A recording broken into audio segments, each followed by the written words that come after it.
하나님 감사합니다. 오늘도 우리에게 호흡과 생명을 주시고 이 모든 것이 하나님께로부터 왔음을 알게 하시니 감사합니다. 하루를 시작하며 첫 시간을 하나님께 드리기 위해 예배당에 나와 하나님께 기도하며 찬송하며 말씀을 듣는 우리 모두에게, 그리고 상황과 여건에 따라 가정에서 또 이른 아침부터 일터로 나아가는 자리에서 이 모양 저 모양으로 하나님께 나아가는 모든 이들에게 오늘 하루를 하나님 나라의 백성으로 살아갈 수 있는 힘과 능력과 담대함과 믿음을 허락하여 주옵소서. 하나님, 우리는 부족하고 연약한 죄인임을 다시 한번 고백합니다. 하나님의 인도하심과 보호하시고 지키시는 은혜를 경험하면서도 하나님을 잊어버리고 그 말씀과 은혜의 자리를 떠나며 하나님보다 세상의 가치와 즐거움을 더 좋아했습니다. 그런 우리임에도 불구하고 하나님께서는 우리를 향한 손을 놓지 않으시고 불충한 우리를 하나님의 자녀라고 하나님의 백성이라고 선포하시며 말씀해 주십니다. 그 헤아릴 수 없는 사랑과 은혜를 받고 살아가는 우리에게 하나님을 기억하고 하나님을 바라볼 수 있는 지혜를 또한 허락하여 주옵소서. 우리가 살아가는 세상 속에서 하나님을 잊어버리게 하고 기억하지 못하게 하는 즐거움과 분주함과 괴로움과 고통이 있을지라도 나를 끝까지 사랑하시고 붙잡아 주시는 신실하신 하나님을 믿고 나아갈 수 있게 하여 주옵소서. 하나님, 이 새벽에 예배당에 나와 간절히 기도하는 우리의 기도를 들으시고 응답하여 주옵소서. 교회를 위해 기도할 때 담임 목사님과 여러 교역자들에게 은혜와 능력과 성령의 충만하심과 영육의 강건함을 허락하여 주옵소서.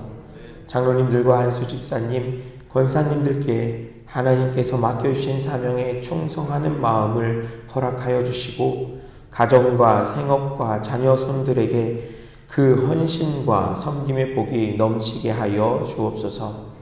맡겨주신 귀한 사명을 감당하는 모든 팀장님들과 특별히 목장장님들에게 함께하여 주옵소서.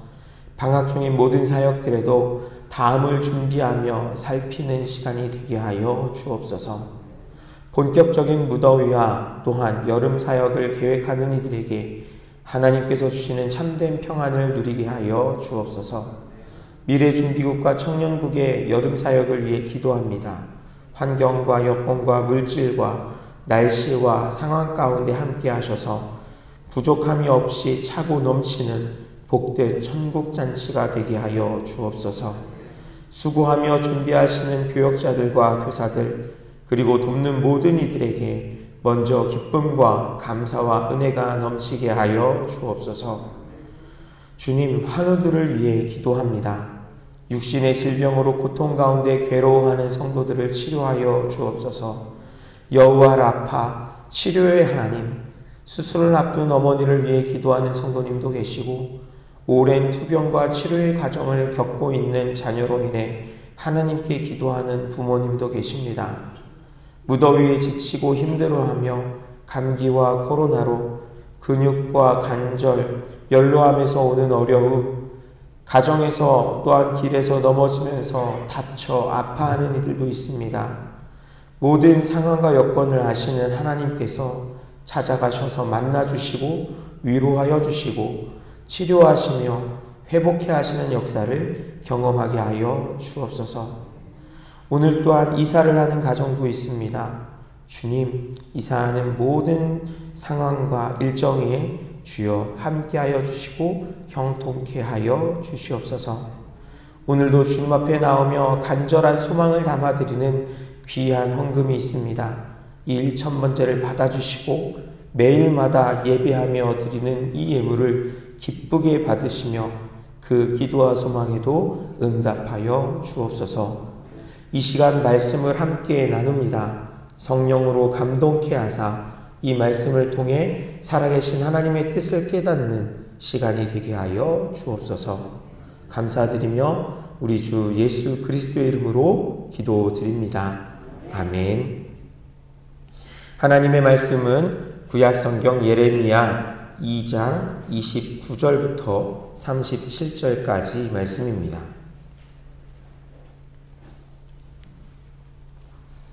예레미야 2장 29절부터 37절까지 구약성경 1052쪽에 나와 있습니다. 함께 봉독하시겠습니다.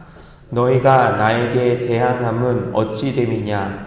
너희가 다 내게 잘못하였느니라. 여호와의 말씀이니라. 내가 너희 자녀들을 때린 것이 무익함은 그들이 징계를 받아들이지 아니함이라. 너희 칼이 사나운 사자같이 너희 자녀들을 삼켰느니라. 너희 이 세대여 여호와의 말을 들어보라. 내가 이스라엘에게 광야가 되었었느냐? 캄캄한 땅이 되었었느냐? 무슨 이유로 내 백성이 말하기를 우리는 놓였으니 다시 주께로 가지 아니하겠다 하느냐? 처녀가 어찌 그의 폐물을 잊겠느냐? 신부가 어찌 그의 의복을 잊겠느냐? 오직 내 백성은 나를 잊었나니 그날 수는 셀 수 없거늘 내가 어찌 사랑을 얻으려고 내 행위를 아름답게 꾸미느냐? 그러므로 내 행위를 악한 여자들에게까지 가르쳤으며 죄 없는 가난한 자를 죽인 피가 묻었나니 그들이 담 구멍을 뚫었기 때문이 아니라 오직 이 모든 일 때문이니라. 그러나 너는 말하기를 나는 무죄하니 그의 진노가 참으로 내게서 떠났다 하거니와 보라 내 말이 나는 죄를 범하지 아니하였다 하였으므로 내가 너를 심판하리라. 내가 어찌하여 내 길을 바꾸어 부지런히 돌아다니느냐? 내가 아수르로 말미암아 수치를 당함같이 또한 애굽으로 말미암아 수치를 당할 것이라. 내가 두 손으로 내 머리를 싸고 거기서도 나가리니 이는 내가 의지하는 자들을 나 여호와가 버렸으므로 내가 그들로 말미암아 형통하지 못할 것임이라. 아멘. 예레미야 선지자를 통해서 주시는 말씀을 함께 읽고 있습니다. 예레미야 선지자를 눈물의 선지자라고 부르기도 하지요. 그만큼 눈물을 흘리는 그의 기도와 상황들을 많이 볼 수 있기 때문입니다. 예레미야가 보고 경험했던 일들은 정말 안타깝고 또한 처참한 그런 상황들이었습니다. 오늘 본문도 그렇습니다. 말씀을 준비하면서 본문을 계속 반복해서 읽어보는데요. 읽을수록 마음이 먹먹해지고 또한 답답해지는 것을 저도 느끼게 되었습니다. 하나님께서는 유다 백성들을 향해서 잘못했다고 말씀하시면서 다시 돌아올 것을 말씀하시는데 그 백성들은 하나님을 잊어버리고 외면하면서 잘못한 것이 없다라고 이야기하고 있습니다. 잘못한 것이 없으니 벌받을 일도 책망받을 일도 없다고 합니다. 그러면서 하나님을 의지하기보다는 애굽과 아수르와 같은 강대국들을 더욱 의지할 것이라고 합니다. 그러나 하나님께서는 죄 없다고 하는 그들의 잘못을 심판하실 것이며 백성들이 의지하는 나라들이 수치를 당하도록 버리시겠다라고 말씀하시는 것이 오늘 본문의 내용입니다. 유다 백성들을 향해서 말씀하시는 하나님의 마음과 그 마음을 모르고 잘못된 길로 가기를 고집하는 유다의 모습을 보면서 내 모습이 이와 같지는 않은지 돌아보고 살펴면서 내가 하나님의 마음을 참 많이 아프게 했구나.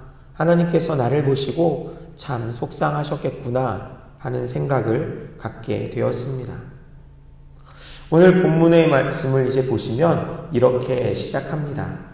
29절을 보시면 너희가 나에게 대항함은 어찌 됨이냐? 너희가 다 내게 잘못하였느니라. 여호와의 말씀이니라. 1장에서 하나님께서 예레미야를 부르시고 또 그에게 환상을 보이셔서 하나님의 구원하심에 대한 기대를 갖게 하신 모습을 볼 수 있었습니다.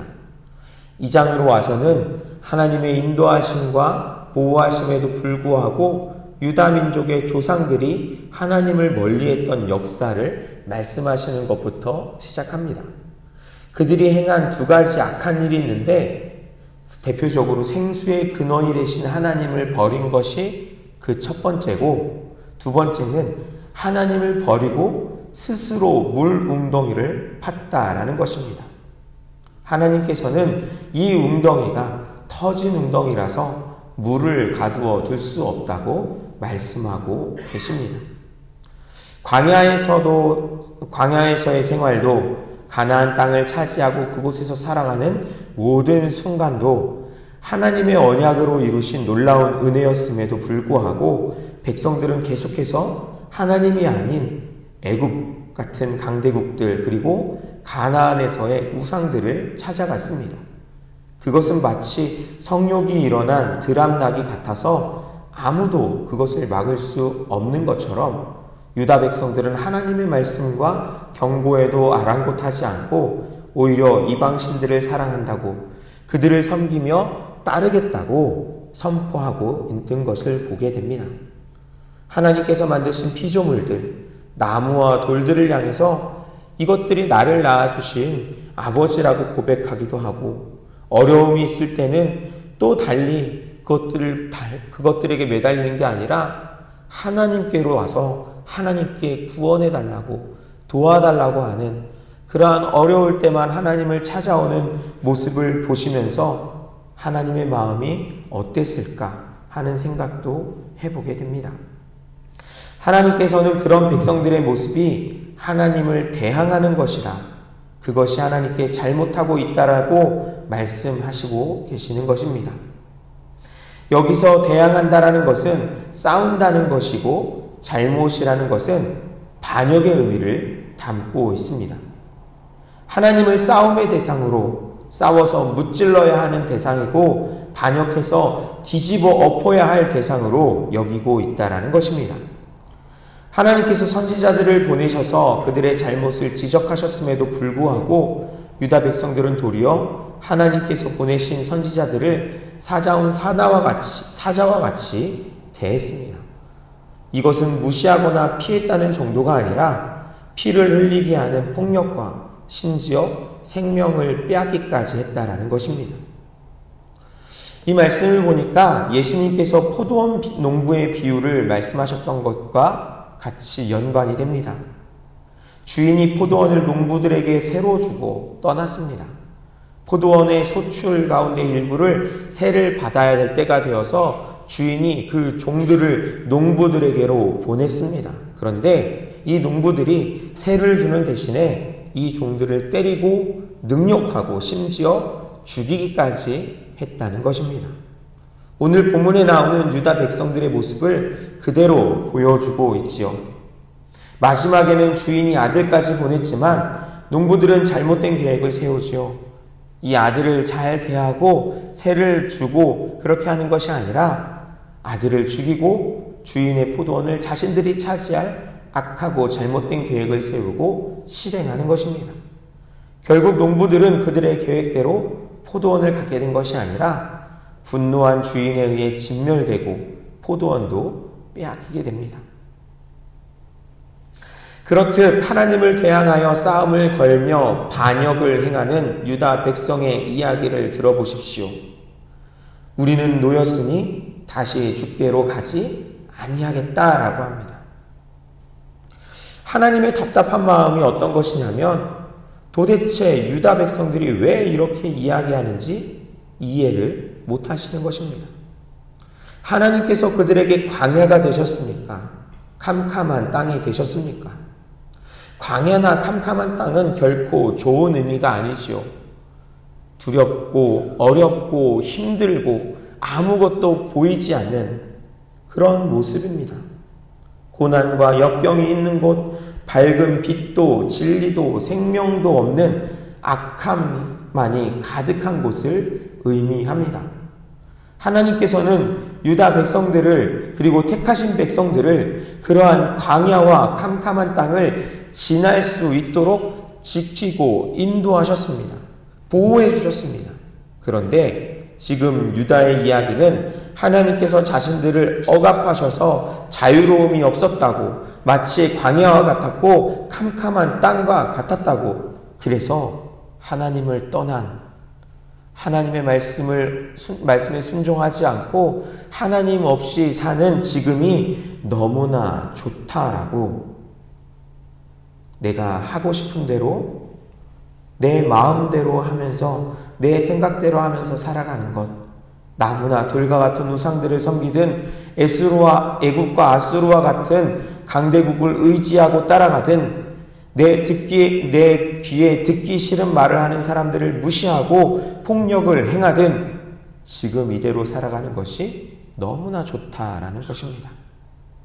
그래서 다시 하나님께로 돌아가지 않겠다고, 하나님의 말씀대로 살아가는 그 억압으로 돌아가지 않겠다고 이야기하고 있는 것입니다. 여러분, 과연 그것이 참된 자유입니까? 그것이 정말로 행복한 모습일까요? 얼마나 어리석은 모습인지 모릅니다.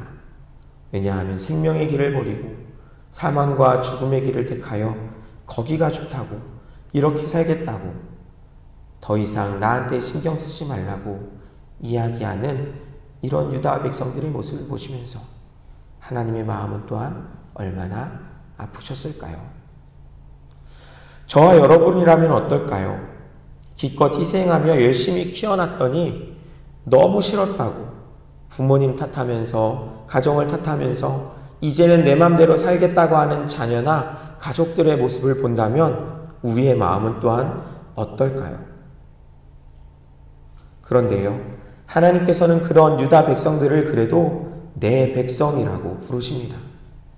너희는 내 백성이다. 내 백성이다. 너희가 아무리 광야를 지나게 하고 캄캄한 어둠을 이겨내도록 지키며 인도한 나 여호와 하나님을 잊어버렸고 그 말씀과 언약에서 떠났을지라도, 그래서 하나님을 향하여 반역하여 대항하며 우상들을 섬기며 어떻게 하면 우상들이 좋아할 것인지를 힘쓰고 노력하더라도 너희는 내 백성이다. 너희가 나를 싫어해도 너희는 내 백성이다. 나 여호와 하나님과 상관이 없다고 아무리 그렇게 선포해도 너희는 내 백성이다. 하나님께서 유다 백성을 향해서 선포하고 말씀하며 계십니다. 하나님의 백성이기에 하나님께서는 유다를 향해서 심판을 경고하십니다. 하나님의 백성이기에 우상들을 비롯한 다른 모든 것에서도 결코 유익을 얻을 수 없고 형통함을 경험할 수 없는 것입니다. 오직 그 백성의 왕이신 하나님, 끝까지 그 백성을 포기하지 않으시는 하나님으로 인해서만 백성들은 그들이 얻고자 하는 자유와 평안과 평화를 누릴 수 있게 되는 것이기 때문입니다. 사랑하는 여러분, 유다 백성들뿐만 아닙니다. 하나님은 택하신 하나님의 사람들을 결코 버리지 않으십니다. 포기하지 않으십니다. 끝까지 내 백성이라고 말씀해 주십니다. 잠시 나를 떠나 있더라도, 하나님을 생각하지 못하고 다른 것을 더 신뢰하며 따르고 있더라도, 하나님이 보이지 않을 정도로 캄캄하고 암담한 상황에 빠져 있다 하더라도, 하나님의 공의와 정의보다는 세상의 가치와 질서를 더 소중하게 여기더라도, 하나님의 마음을 아프게 하고 때로는 너무나 사랑하는 사람들의 마음을 아프게 하고 괴롭게 하여 사람들로부터 욕과 손가락질을 당하더라도 하나님께서는 그런 우리들을 향해 말씀하십니다. 너는 내 백성이다. 내가 사랑하는 백성이며 여전히 지키며 인도할 백성이며 내 언약이 머물러 있고 예수 그리스도의 피가 값으로 대속한 내 백성이다 라고 말입니다. 그러니 여러분, 하나님의 그 음성에 귀 기울여야 합니다. 언제까지? 끝까지 우리를 붙드시고 결코 포기하지 아니하시며 우리를 향해서 내 백성이라고, 나의 자녀이라고 말씀해 주시는 그 음성에 귀 기울이며 하나님께로 돌아갈 수 있기를 바랍니다. 하나님 아닌 곳에서 우리의 유익함을 찾고 기쁨을 찾고 행복을 찾게 되지 않기를 바랍니다. 하나님은 그것을 우리를 결코 내버려두지 않겠다고 말씀하십니다. 그것이 유익함이 되지 않게 그들로 말미암아 우리가 형통함을 경험하지 못하도록 행하시겠다라고 말씀하고 계십니다. 하나님 아닌 곳에서는 결코 형통함을 경험할 수 없습니다. 찾을 수 없습니다. 아무리 의지해봐도, 아무리 부르짖어봐도, 아무리 노력해봐도 하나님 없는 곳에서 우리는 열매를 거둘 수 없게 될 것입니다. 열매처럼 보이더라도, 그것이 맛있는 것처럼 우리에게 느껴지더라도 그것은 일시적인 것이요 결코 속이 꽉 찬 그런 열매가 될 수는 없는 것입니다. 오직 하나님께서만, 하나님으로부터 말미암은 형통함만이, 기쁨만이, 즐거움만이 참된 것임을, 진리임을 우리는 기억하며 오늘도 살아갈 수 있길 바랍니다. 오늘 하루 이 말씀을 기억하며 살아갔으면 좋겠습니다. 나는 하나님의 백성입니다. 우리 같이 이야기해 보실까요? 나는 하나님의 백성입니다. 우리는 하나님의 백성입니다. 오늘 기도하실 때 이 말씀을 기억하시면서 하나님의 백성으로 붙잡아 주심에 감사하며 우리를 향하신 하나님의 부르심에 응답하는 삶을 살 수 있게 해달라고 기도할 수 있길 바랍니다. 주님께서 가르쳐 주신 기도를 들으신 후에 믿음으로 기도하시다가 자유롭게 돌아가시겠습니다. 하늘에 계신 우리 아버지, 아버지의 이름을 거룩하게 하시며 아버지의 나라가 오게 하시며 아버지의 뜻이 하늘에서와 같이 땅에서도 이루어지게 하소서. 오늘 우리에게 일용할 양식을 주시고 우리가 우리에게 잘못한 사람을 용서하여 준 것 같이 우리 죄를 용서하여 주시고 우리를 시험에 빠지지 않게 하시고 악에서 구하소서. 나라와 권능과 영광이 영원히 아버지의 것입니다. 아멘.